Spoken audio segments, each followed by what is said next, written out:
ভাই আসসালামু আলাইকুম। ওয়ালাইকুম আসসালাম রহমতুল্লাহি ওয়া বারাকাতুহু। কেমন আছেন ভাই আপনি? আলহামদুলিল্লাহ। আচ্ছা, আপনার কাছে আমরা ইসলামের কয়েকটি বিষয় নিয়ে একটু জানতে চাইবো। আপনি কি প্রস্তুত আছেন? জি ইনশাল্লাহ।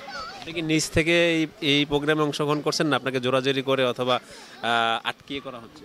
নিজ থেকে।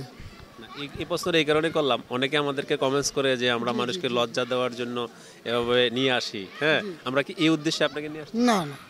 আচ্ছা, তাহলে আমি আপনার কাছে জানবো, আমাদের নবী সাল্লাল্লাহু আলাইহি ইসলামের একজন সাহাবা আছেন যিনি সবচেয়ে বেশি হাদিস বর্ণনা করেছেন। এই সাহাবার নামটা কি জানেন? আমি আপনাকে দুইটা অপশন দেবো, একটু সহজ করে দিই। জি। আলী রাদিয়াল্লাহু তাআলা আনহা, হযরত আবু বকর রাদিয়াল্লাহু তাআলা আনহু, হযরত আবু হুরায়রা রাদিয়াল্লাহু তাআলা আনহু। তিনটা অপশন দিলাম, এই তিনটা থেকে একটা বেছে নিন। আবার বলেন। আবু বকর রাদিয়াল্লাহু তাআলা আনহা, ওমর রাদিয়াল্লাহু তাআলা আনহা, আর আবু হুরায়রা রাদিয়াল্লাহু তাআলা আনহু। আবু হুরায়রা রাদিয়াল্লাহু আনহু। কেন আপনার মনে হলো আবু হুরায়রা রাদিয়াল্লাহু তাআলা আনহু? তা মানে আমি বিশ্বাস থেকে বলছি আর কি। ইসলাম জিনিসটা হচ্ছে সম্পূর্ণ শান্তি, হ্যাঁ, বিশ্বাসযোগ্য একটা জিনিস। আপনার উত্তরটি সঠিক হয়েছে। আচ্ছা, ইসলামের কোন বিষয়গুলো আপনার কাছে ভালো লাগে? ইসলামের আমার কথা হচ্ছে এখন মিডিয়াতে বা অন্যান্য জিনিসে হুজুররা কিন্তু নির্যাতনের শিকার হইতেছে।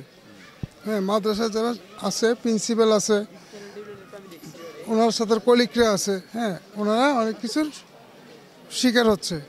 এখন একটা সময় তো নবীজি যখন ইসলামের দাওয়াত দিছে তখন নবীজির তো বাধা আসছে, ঠিক আছে, ওই ওই পরম্পরা থেকে এগুলা চলে যাইতেছে।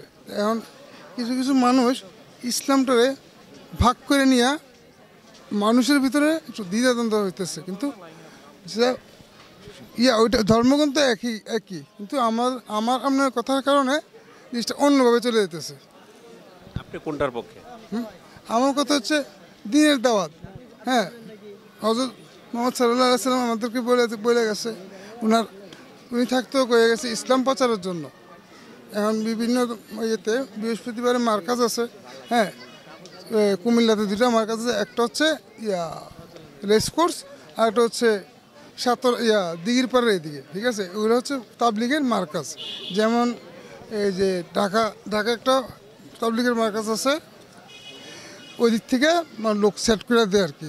এখন ওনাদের কাজ হচ্ছে মানুষকে বোঝানো, নামাজ পড়ানো, নামাজের পথে আনা।